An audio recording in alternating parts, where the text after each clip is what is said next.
El último jueves del mes de noviembre se celebra aquí en los Estados Unidos de América una fiesta muy importante, la cual se llama el Día de Acción de Gracias.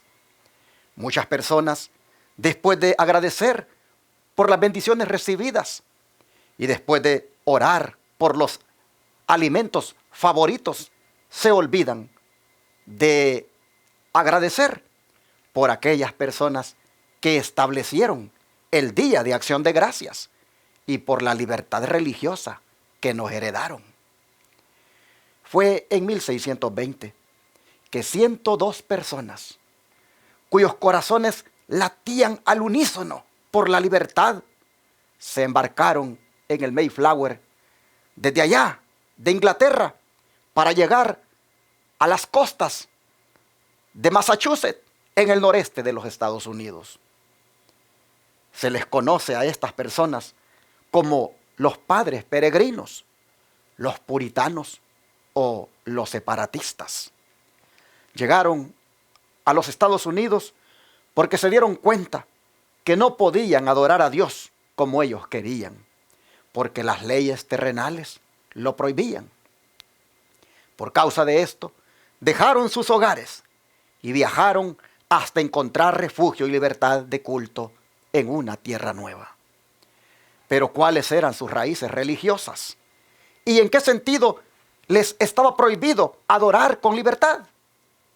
Para eso quiero mostrarles algunos extractos del libro El conflicto de los siglos, que nos ayudan a comprender mejor el trasfondo de estas personas.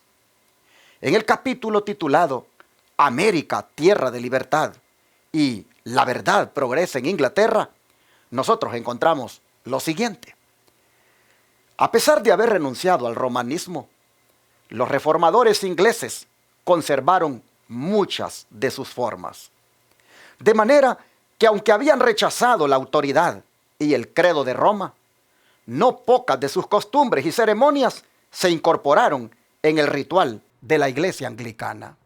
Se aseveraba que estas cosas no eran asuntos de conciencia, que por más que no estaban ordenadas en las Santas Escrituras y por lo mismo no eran necesarias, sin embargo, como tampoco estaban prohibidas, no eran intrínsecamente malas.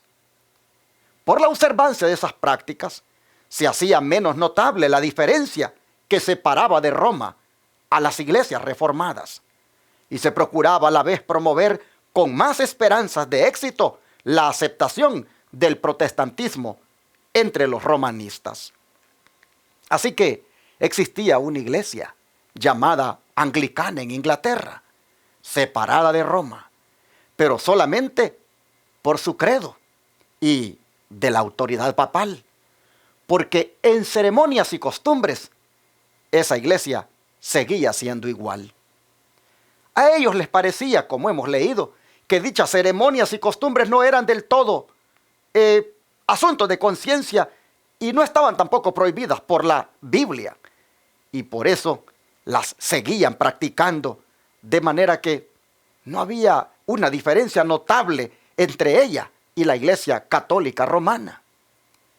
Esto mismo sucede hoy con muchas iglesias del Israel moderno, que pretenden también estar separadas de la Iglesia Católica, pero solamente por el credo y de su autoridad papal, porque en costumbres como la celebración de la Navidad, por ejemplo, el día de San Valentín, esa fiesta de los Reyes Magos, el día de la Madre, el día de Pascua, entre otras, lo único que demuestran al practicarlas es que quieren seguir atadas al romanismo. Pero había algo más peligroso en aquella iglesia anglicana, y es esto que sigue diciendo el conflicto de los siglos. En Inglaterra, el establecimiento del protestantismo como religión nacional hizo menguar la persecución, pero no la hizo cesar por completo. Aunque muchas de las doctrinas de Roma fueron suprimidas, se conservaron muchas de sus formas de culto. La supremacía del Papa fue rechazada, pero en su lugar se puso al monarca como cabeza de la iglesia. Así que prácticamente solo se cambió de autoridad y de credo. Pero la iglesia era una con el Estado. La religión oficial del Estado era la anglicana, con su cabeza, el rey. Mucho distaban, sigue diciendo aquí el don profético, mucho distaban aún los servicios de la iglesia de la pureza y sencillez del evangelio. El gran principio de la libertad religiosa no era aún entendido. Si bien es verdad que pocas veces apelaron los gobernantes protestantes a las horribles crueldades de que se valía Roma contra los herejes, no se reconocía el derecho que tiene todo hombre de adorar a Dios según los dictados de su conciencia. Se exigía de todos que aceptaran las doctrinas y observaran las formas de culto prescritas por la iglesia establecida. Aún se siguió persiguiendo a los disidentes por centenares de años con mayor o menor encarnizamiento. Así que tenemos aquí en Inglaterra una iglesia llamada anglicana, la iglesia oficial del Estado, que igual que la católica persigue a los que disienten de sus prácticas, que son prácticamente toda una apostasía. Sigue diciendo que en el siglo XVII, millares de pastores, dice, allá en Inglaterra, fueron depuestos de sus cargos.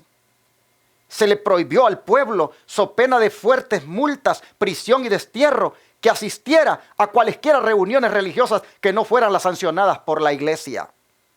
¿Ven ustedes cómo hoy en día como que ese molde todavía no se ha roto, porque muchas iglesias todavía siguen sancionando a sus fieles por asistir a reuniones que no son sancionadas por sus cúpulas que dirigen esas iglesias? ¿Cuánta gente hoy en día ha sido disciplinada, hasta borrada de su registro de feligresía, tan solo porque fueron a tal o cual reunión donde un predicador que no era el abanderado de la organización X, pues estaba presentando el mensaje? Qué lamentable que todavía se sigan haciendo esas prácticas como lo hacía la iglesia anglicana. Dice que los que no pudieron dejar de reunirse para adorar a Dios tuvieron que hacerlo en callejones oscuros, en sombrías bujardías. Estas bujardías son esos cuartitos que hay mero arriba en las casas, donde hay una ventana y por ahí entra la luz. Allí llegaban a reunirse algunos para que no fueran descubiertos. Dice que también en estaciones propicias, en los bosques también se reunían a medianoche. En la protectora espesura, dice, de la floresta, como un templo hecho por Dios mismo, aquellos esparcidos y perseguidos hijos del Señor se reunían para derramar sus almas en plegarias y alabanzas. Pero a despecho de todas estas precauciones, muchos sufrieron por su fe. Las cárceles rebosaban, las familias eran divididas, muchos fueron desterrados a tierras extrañas. Sin embargo, Dios estaba con su pueblo y la persecución no podía acallar su testimonio. Así que es, hermanos, en este contexto que surgen estos cristianos que llegaron aquí a los Estados Unidos de América. De todas estas barbaridades que hemos visto que cometía la iglesia anglicana, esos líderes políticos religiosos de aquella iglesia que se señoreaban sobre los cristianos, de ellos, estos cristianos que llegaron a Norteamérica venían huyendo. Ellos quisieron purificar la iglesia antes de huir, pero el liderazgo no lo permitió.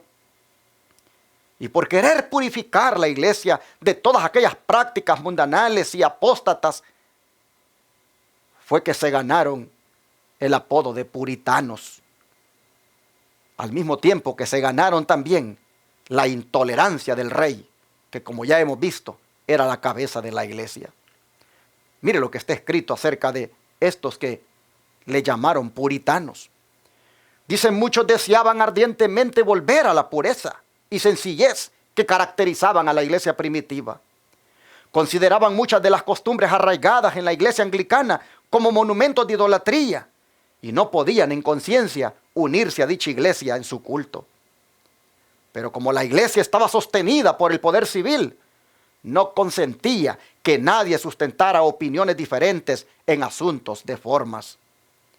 A principios del siglo XVII, el monarca que acababa de subir al trono de Inglaterra declaró que estaba resuelto a hacer que los puritanos se conformaran o de lo contrario, que fueran expulsados del país o tratados todavía peor. Acechados, perseguidos, apresados, no esperaban mejores días para lo porvenir, y muchos se convencieron de que para los que deseaban servir a Dios según el dictado de su conciencia, Inglaterra había dejado de ser lugar habitable. Y así iniciaron su peregrinaje, como también el incremento de sus sufrimientos. Pues miren para dónde huyeron. Dice, algunos decidieron refugiarse en Holanda. A fin de lograrlo, tuvieron que sufrir pérdidas, cárceles y mil dificultades. Sus planes eran frustrados y ellos entregados en manos de sus enemigos. Pero al fin triunfó su firme perseverancia y encontraron refugio en las playas hospitalarias de la República Holandesa. En su fuga, habían tenido que abandonar sus casas, sus bienes y sus medios de subsistencia. Eran forasteros en tierra extraña, entre gente de costumbres y de lengua diferente a las de ellos. Se vieron obligados a ocuparse en trabajos desconocidos, hasta entonces para ellos, a fin de ganarse el pan de cada día. Hombres de mediana edad, que se habían ocupado durante toda su vida en labrar la tierra, se vieron ahora en la necesidad de aprender oficios mecánicos. Pero se acomodaron animosamente a la situación y no perdieron tiempo en ociosidad ni en quejas inútiles. Aunque afectados a menudo por la pobreza, daban gracias a Dios por las bendiciones que les concedía y se regocijaban de poder tener comunión espiritual sin que se les molestara. Ellos comprendían, dice, que eran peregrinos y no se preocupaban mucho por aquellas cosas, sino que levantaban la vista al cielo, su anhelada patria, y serenaban su espíritu. Hermanos, nosotros miramos aquí que no fue fácil para estos peregrinos que llegaron a los Estados Unidos de América. Si ustedes miran, primero fue hacia Holanda que emigraron. Allí pues experimentaron muchas dificultades, pero como dice esta nota, ellos comprendían que eran peregrinos y no se preocupaban por aquellas dificultades, sino que levantaban la mirada al cielo, allá donde estaba o donde está su anhelada patria, y así dice, serenaban su espíritu.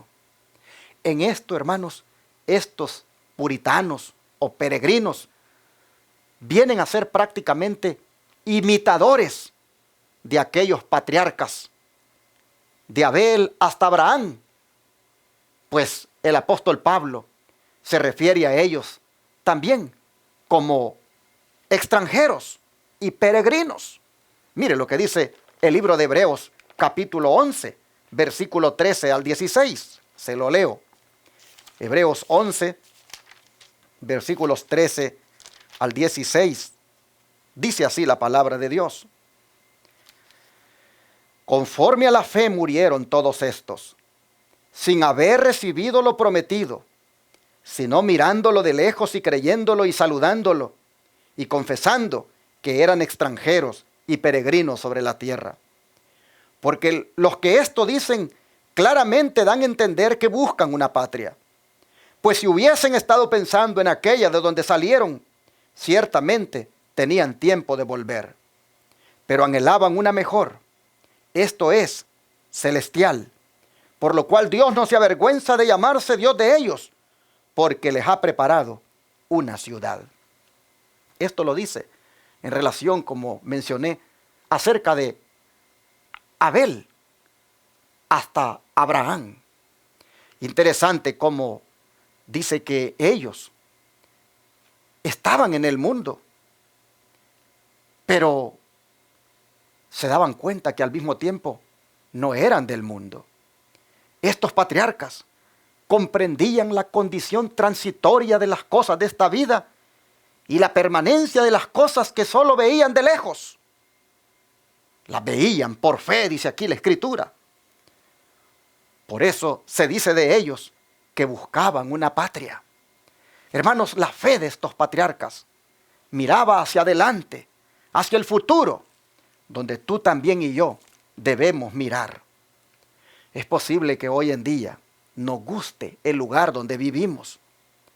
Es posible que nos guste la casa o la propiedad que hemos adquirido, la zona en la cual vivimos.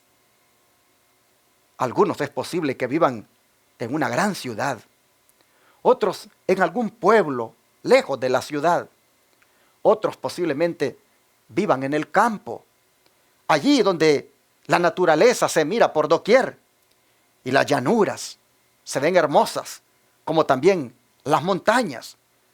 Es posible que hasta hemos dado gracias a Dios por el lugar donde vivimos, en un día de acción de gracias, como se celebra en los Estados Unidos.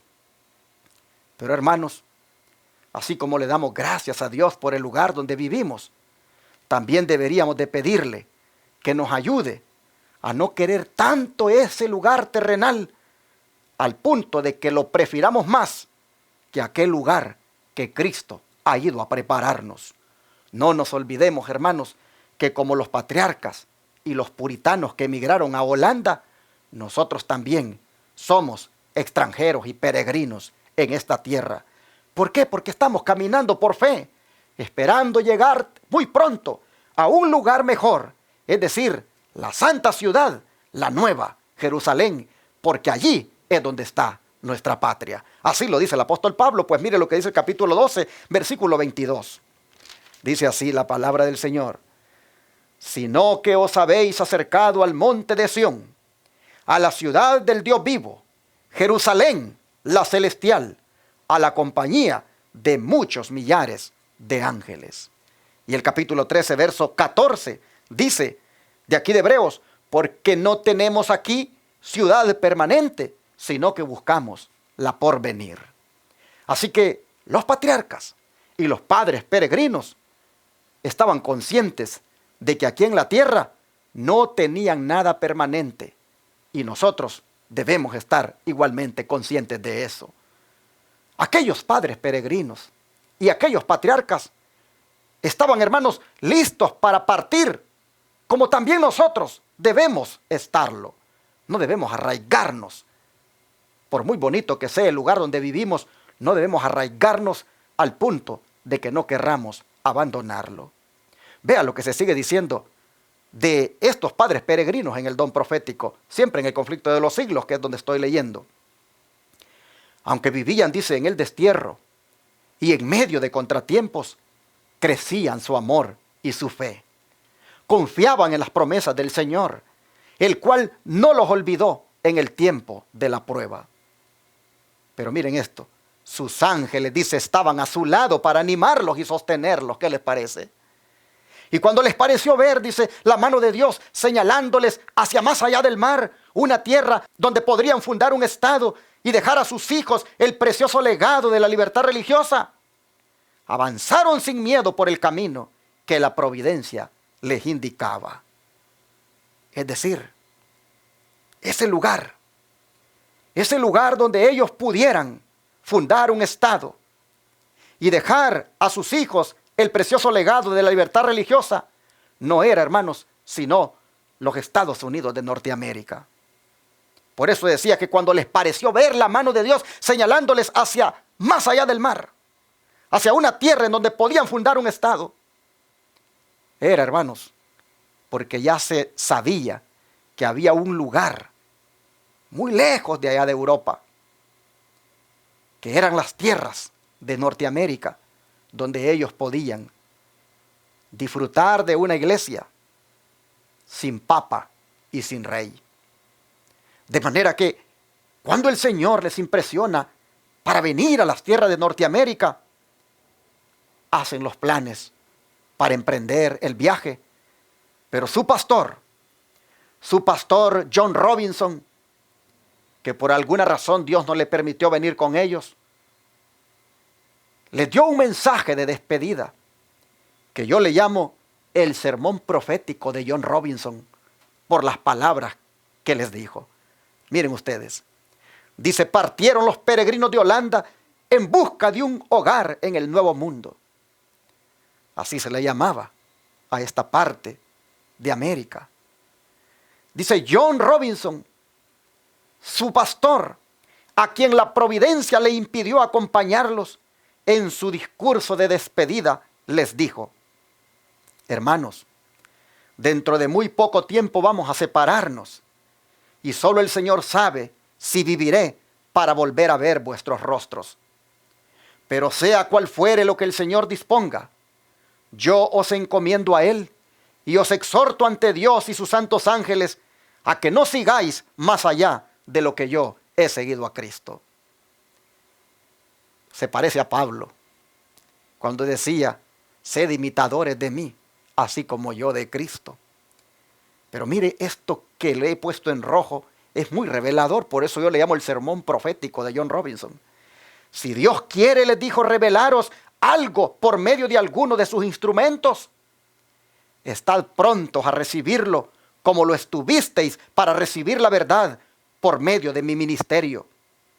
Pues seguro estoy de que el Señor tiene más verdades y más luces que sacar de su santa palabra. ¿Qué les parece?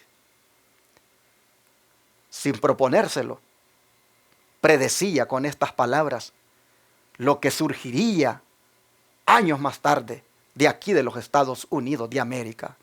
Un remanente que pondría en alto la verdad presente, que contiene verdades como la del santuario, como la del santo sábado, la santa ley de Dios, la justificación por la fe, entre otras verdades que fueron descubiertas aquí en Norteamérica.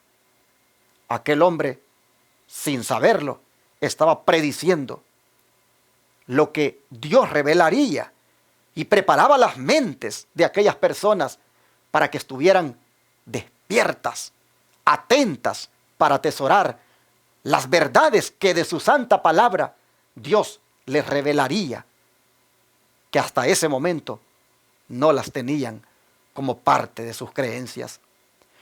Siguió él en su sermón diciéndoles: por mi parte, les dijo, no puedo deplorar lo bastante la triste condición de las iglesias reformadas que han llegado a un punto final en religión y no quieren ir más allá de lo que fueron los promotores de su reforma. No se puede, dice, hacer ir a los luteranos más allá de lo que Lutero vio, y a los calvinistas ya los veis, dice, manteniéndose con tenacidad en el punto en que los dejó el gran siervo de Dios, que no lo logró ver todo. Es esta, les dijo, una desgracia por demás digna de lamentar. Pues por más que en su tiempo fueron luces, dice, que ardieron y brillaron, no llegaron a penetrar todos los planes de Dios. Y si vivieran hoy, estarían tan dispuestos a recibir la luz adicional como lo estuvieron para aceptar la primera que les fue dispensada. A veces uno se pregunta, ¿por qué Martín Lutero? ¿Por qué John Wycliffe? ¿Por qué Juan Calvino? ¿Por qué todos esos reformadores no predicaron acerca del que el sábado es el día de reposo?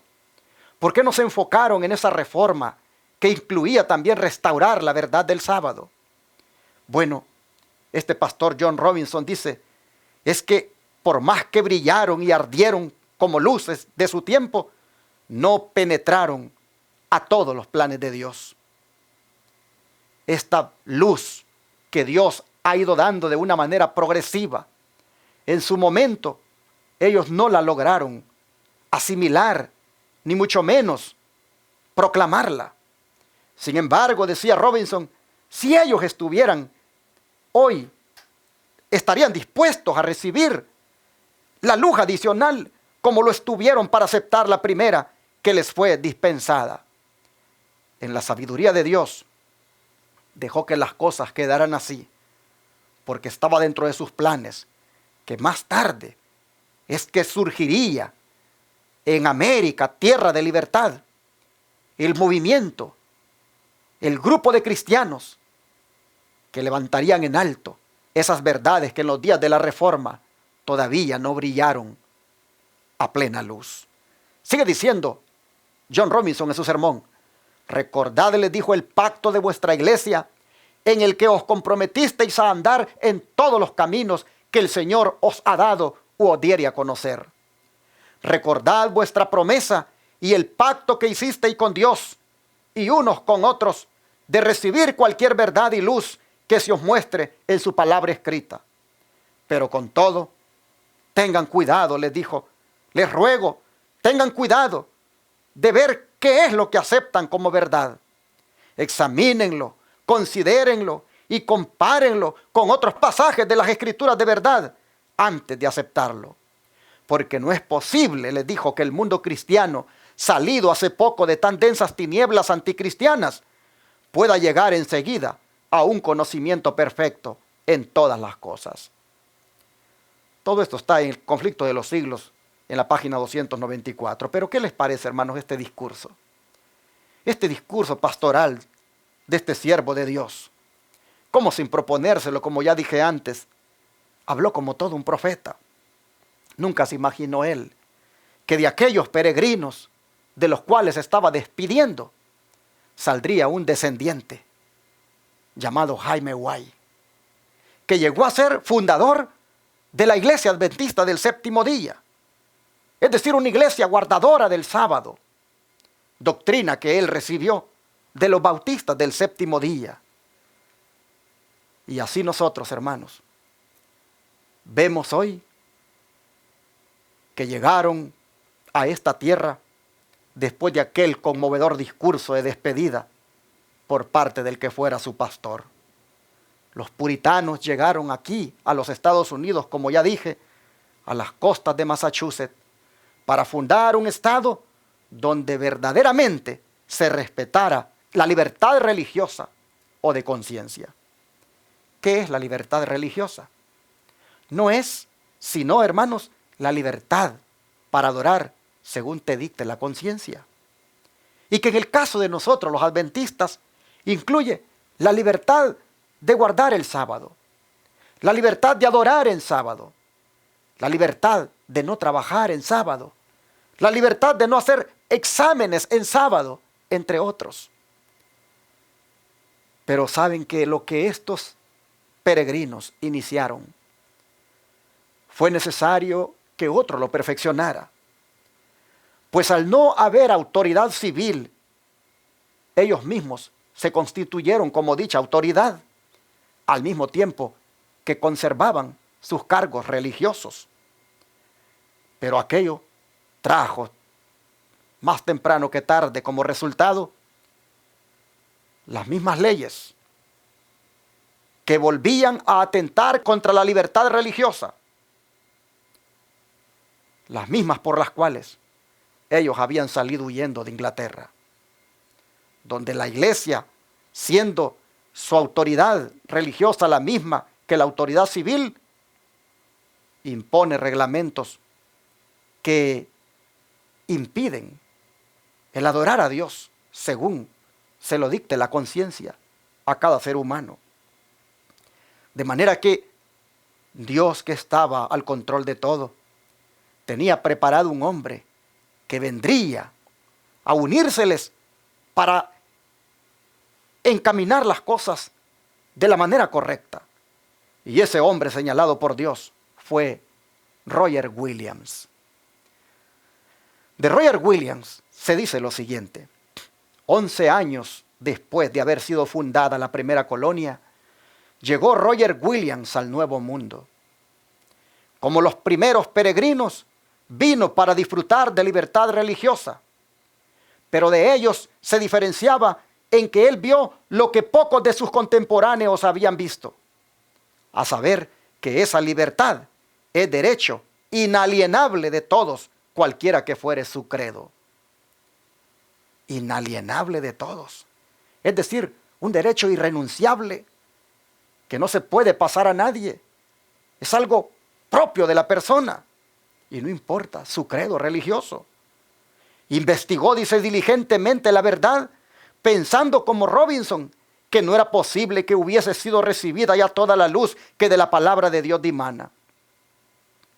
Williams fue la primera persona del cristianismo moderno que estableció el gobierno civil de acuerdo con la doctrina de la libertad de conciencia y la igualdad de opiniones ante la ley. Sostuvo que era deber de los magistrados restringir el crimen, mas nunca regir la conciencia. Él decía, el público, los magistrados, pueden fallar en lo que atañe a lo que los hombres se deben unos a otros.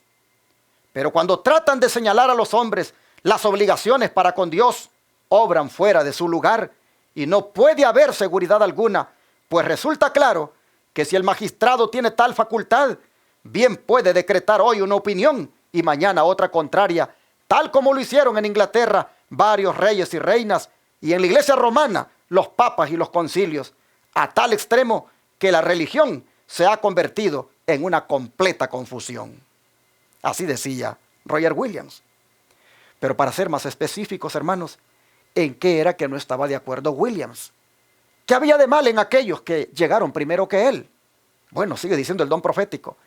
La asistencia a los cultos de la iglesia establecida era obligatoria, so pena de multa y de encarcelamiento. Williams reprobó tal ley. ¿Se dan cuenta?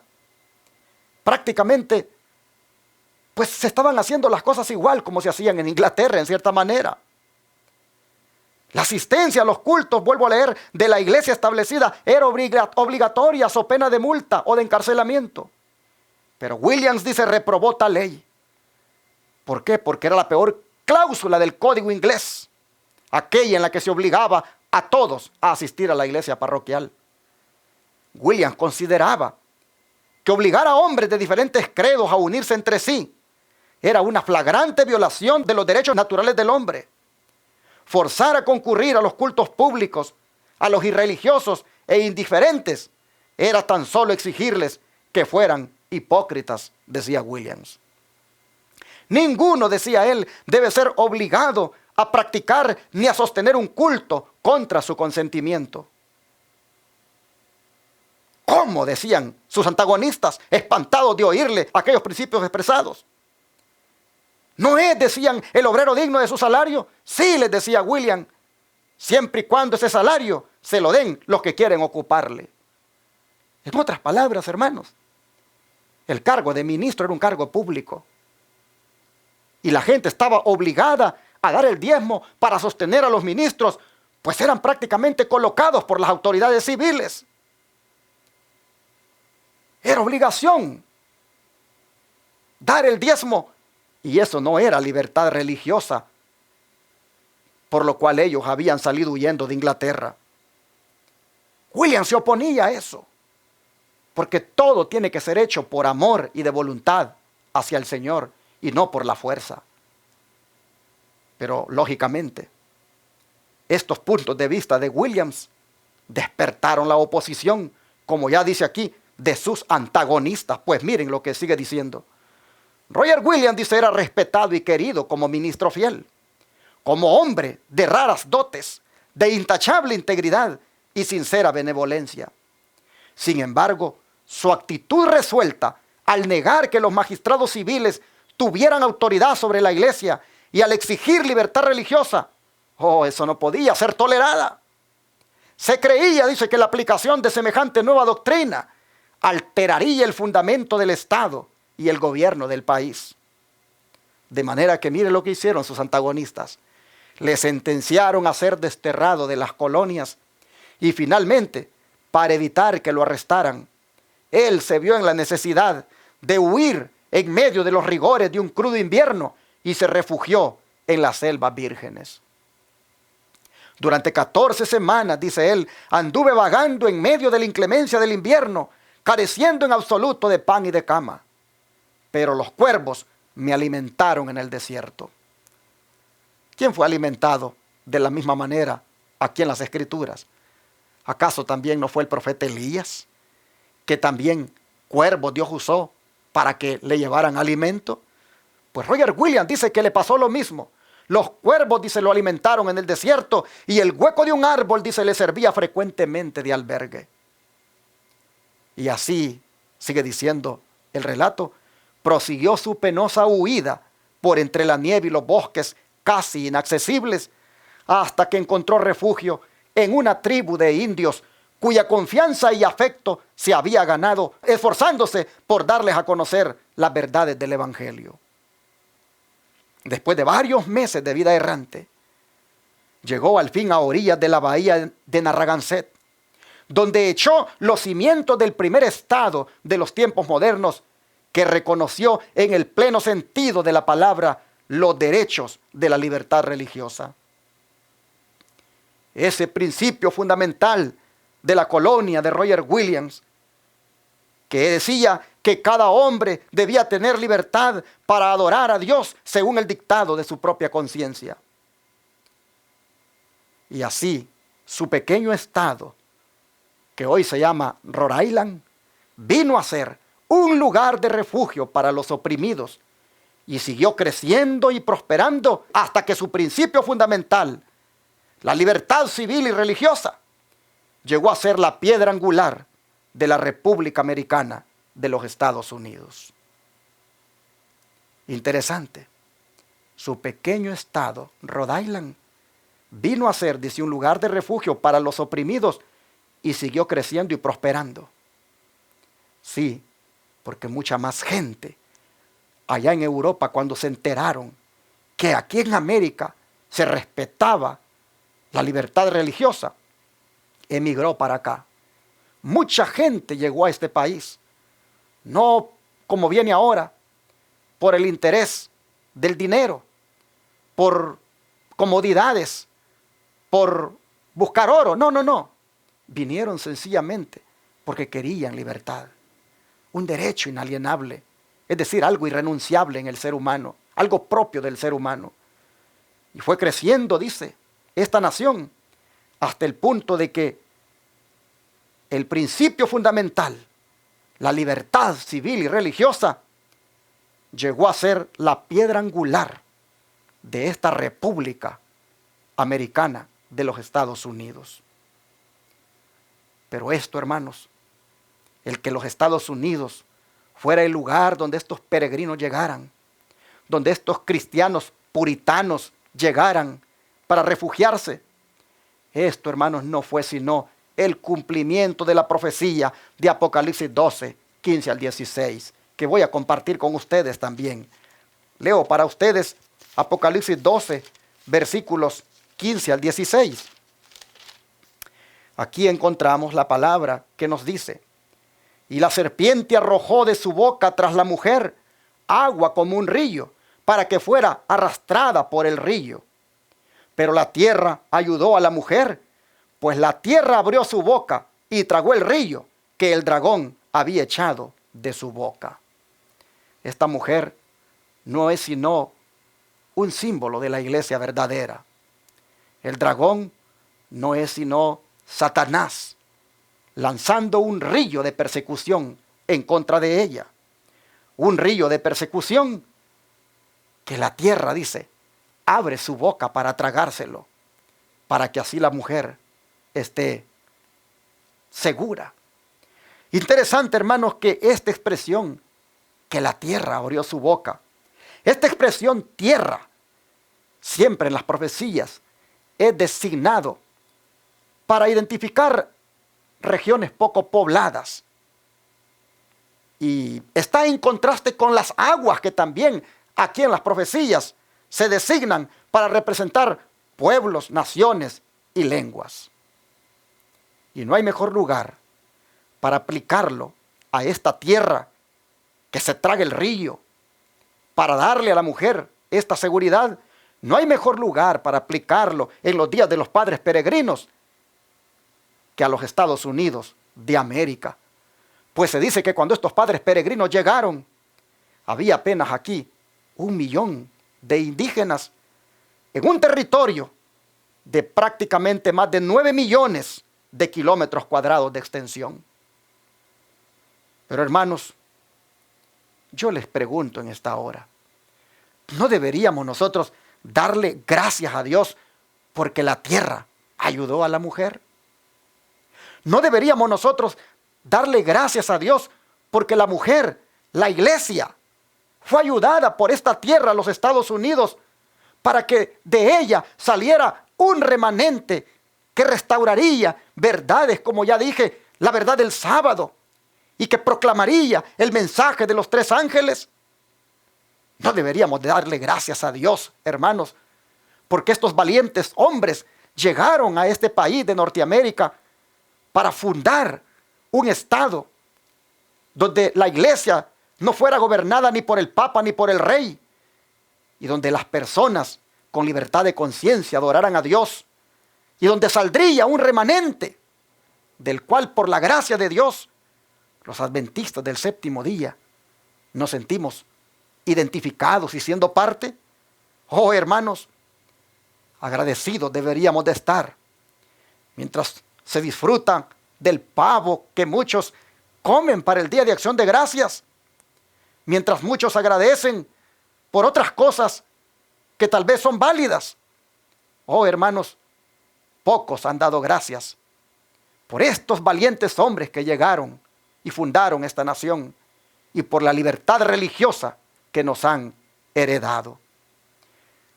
Yo estoy muy agradecido con Dios, porque de estas tierras de Norteamérica surgió el remanente que en el tiempo del fin proclama la verdad presente.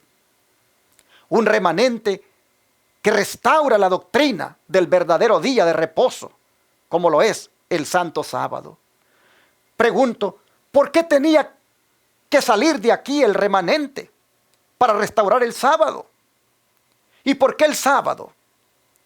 Hermanos, porque las profecías así lo tenían debidamente predicho.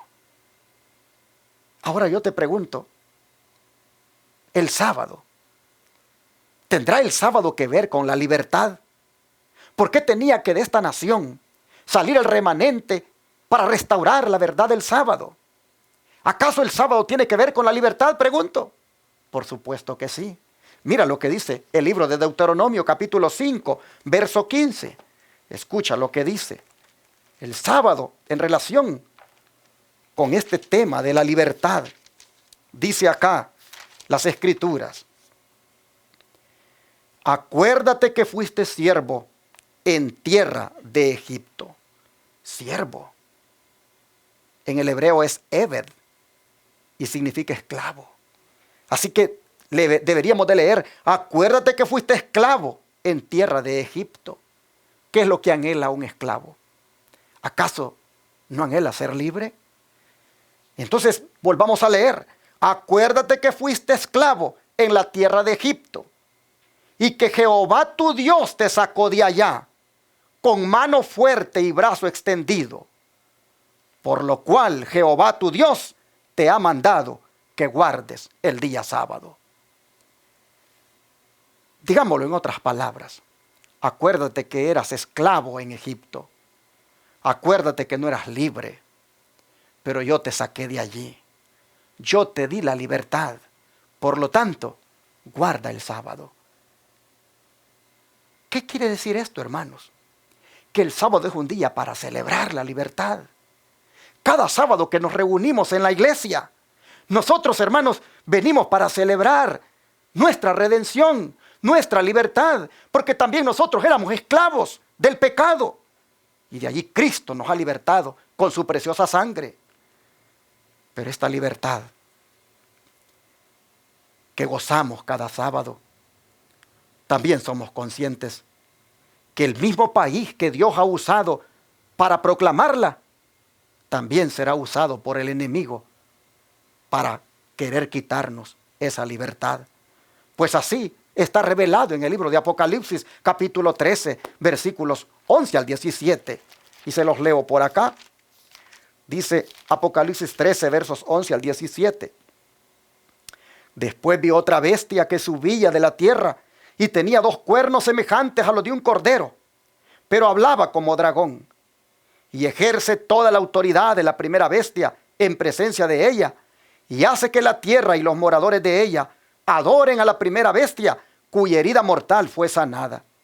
También hace grandes señales, de tal manera que aún hace descender fuego del cielo a la tierra delante de los hombres, y engaña a los moradores de la tierra con las señales que se le ha permitido hacer en presencia de la bestia, mandando a los moradores de la tierra que le hagan imagen a la bestia que tiene la herida de espada y vivió. Y se le permitió infundir aliento a la imagen de la bestia, para que la imagen hablase e hiciese matar a todo el que no la adorase. Y hacía que a todos, pequeños y grandes, ricos y pobres, libres y esclavos, se les pusiese una marca en la mano derecha o en la frente. Hermanos, estos pasajes, como tal vez ustedes habrán escuchado en otros estudios que salen aquí por Radio Advenimiento y por Advenimiento TV, estos pasajes, hermanos, son aplicados a los Estados Unidos de Norteamérica. Los Estados Unidos es esta bestia que dice aquí semejante a un cordero. Este país violará, hermanos, la libertad religiosa que sus fundadores buscaban con ansias y por lo cual se creó este país. Es interesante que los Estados Unidos de América obligará que la tierra y los moradores de ella adoren al papado. Nuevamente, la iglesia y el Estado serán una sola. Y entonces se impondrá lo mismo que impuso el rey de Inglaterra con la iglesia anglicana y lo mismo que impuso el papado con la iglesia católica. El don de profecía que nos ha sido revelado a través de la sierva del Señor, Elena White, nos dice cómo es que esto va a suceder. Aquí se los pongo. En Eventos de los Últimos Días, página 148, dice: la ley de Dios ha de ser invalidada por los instrumentos de Satanás. En nuestro país, ella decía así porque la hermana White era norteamericana, en nuestro país dice que se jacta de la libertad, se acabará la libertad religiosa. Se definirá el conflicto sobre la cuestión del sábado y esto conmoverá a todo el mundo. Hermanos, el sábado, el día de la libertad, el día cuando nosotros celebramos la libertad, el día cuando nosotros nos gozamos y adoramos a aquel gran libertador que sacó a Israel de Egipto y que nos sacó a nosotros de la esclavitud del pecado. Ese día, hermanos, será la piedra de toque, será prácticamente el que va a ser utilizado para enfocarse en quitarnos la libertad que tanto hemos gozado y disfrutado hasta ahora. El día de reposo, el sábado, se buscará quitarlo y colocar el falso día de reposo como es el domingo. Mire lo que sigue diciendo el don de profecía. Una gran crisis aguarda al pueblo de Dios. Muy pronto, dice, nuestra nación intentará imponer sobre todos la observancia del primer día de la semana como un día sagrado. Ya sabemos que es el día domingo, el primer día de la semana. Y al hacerlo, dice, no tendrán escrúpulos de obligar a los hombres contra la voz de su propia conciencia a observar el día que la nación declara como día de reposo. Porque la nación va a declarar por decreto que el domingo es el día de reposo. Los adventistas, dice, del séptimo día pelearán la batalla por el día de reposo del séptimo día, que es el sábado. Las autoridades en los Estados Unidos y en otros países se levantarán en su orgullo y poder y promulgarán leyes para restringir la libertad religiosa. Y es en este contexto, hermanos, que el pueblo remanente de Apocalipsis 12, el Señor lo está usando para darle la advertencia al mundo de que no vuelva a la esclavitud, dejándose marcar por la bestia. Una advertencia que se encuentra en el mensaje del tercer ángel de Apocalipsis 14, Lo leo para ustedes. Apocalipsis 14, del 9 al 12, escuchen. Y el tercer ángel lo siguió diciendo a gran voz: si alguno adora a la bestia y a su imagen, y recibe la marca en su frente o en su mano, él también beberá del vino de la ira de Dios, que ha sido vaciado puro en el cáliz de su ira, y será atormentado con fuego y azufre delante de los santos ángeles y del Cordero. Y el humo de su tormento sube por los siglos de los siglos. Y no tienen reposo de día ni de noche los que adoran a la bestia y a su imagen, ni nadie que reciba la marca de su nombre. Aquí está la paciencia de los santos, los que guardan los mandamientos de Dios y la fe de Jesús. Interesante, hermanos, cuando uno mira Apocalipsis 12, Apocalipsis 13 y Apocalipsis 14, todos hablando de la libertad. ¿Por qué digo esto? Porque en Apocalipsis 12 nosotros vemos a la iglesia siendo ayudada por la tierra para que sea libre, para que disfrute de la libertad religiosa. Pero en Apocalipsis 13 nosotros vemos que la misma tierra que ayudó a la mujer, ahora bajo el símbolo de una bestia, le quiere quitar la libertad a la iglesia. Y en Apocalipsis 14 nosotros vemos al pueblo remanente advirtiendo al mundo que no entregue su libertad al hombre nuevamente, sino que más bien haga como los santos del verso 12, que dice que perseveran en guardar los mandamientos que están contemplados en la ley de la libertad, como dice Santiago capítulo 2, verso 12. Ahora yo quisiera hacer un llamado para que nosotros, hermanos, seamos agradecidos por haber conocido la ley de la libertad. Es decir, la ley de los 10 mandamientos. Una ley que de obedecerla nos libera de la idolatría. Una ley que de obedecerla nos libera de la esclavitud del pecado, porque dice que la transgresión a ella es pecado. Una ley que al señalarnos el pecado nos lleva al gran libertador, Jesucristo. Sé que no necesitamos de un día en especial para mostrar nuestro agradecimiento, pero si participamos del Día de Acción de Gracias como festividad, no se nos olvide, hermanos, de agradecer por esto, de que por su gracia todavía podemos proclamar que la ley de la libertad, la de los 10 mandamientos, sigue siendo válida para los cristianos, y que aquí en Norteamérica, tierra de libertad, ha surgido un remanente que lo proclama por todo lo alto. Hermanos, no se nos olvide también, cuando volvamos a celebrar un día de acción de gracias, aunque ya dije que no necesitamos de un día en especial, pero si vamos a celebrarlo como festividad en alguna ocasión, no se nos olvide agradecer también por los valientes hombres que nos heredaron esta libertad religiosa que todavía tenemos. Libertad que nos permite adorar libremente todavía y que estamos aprovechando para predicar el mensaje de los 3 ángeles. Libertad que todavía nos permite poder rentar estos canales de televisión por donde les estoy hablando, esta radio por donde les estoy hablando. Libertad que todavía nos permite proclamar estas verdades. Oh, hermanos, no se nos olvide dar gracias a Dios, porque todavía podemos ir libremente a congregarnos, ya sea en una iglesia de hogar o en un edificio llamado templo. Démosle gracias a Dios por esta libertad que todavía tenemos. Y, hermanos, aunque sabemos que pronto se nos va a quitar, cuando llegue el momento de decidir qué hacer, oh, hermanos, que Dios nos ayude para que elijamos quedarnos siempre libres en Cristo y obedeciendo siempre sus santos mandamientos. Cuando se tenga que decidir entre volver a ser esclavos del hombre, recibiendo su marca, la marca de la bestia, oh, hermanos, que nosotros elijamos quedarnos con la marca de Dios, el sello de Dios, el santo sábado. Recuerden de celebrar esta libertad todo el tiempo. Y en días de acción de gracias, hermanos, agradezcamos a Dios por esto, por lo que pocos han dado gracias, que nosotros los adventistas del 7º día de la verdad presente seamos los primeros en agradecerlo.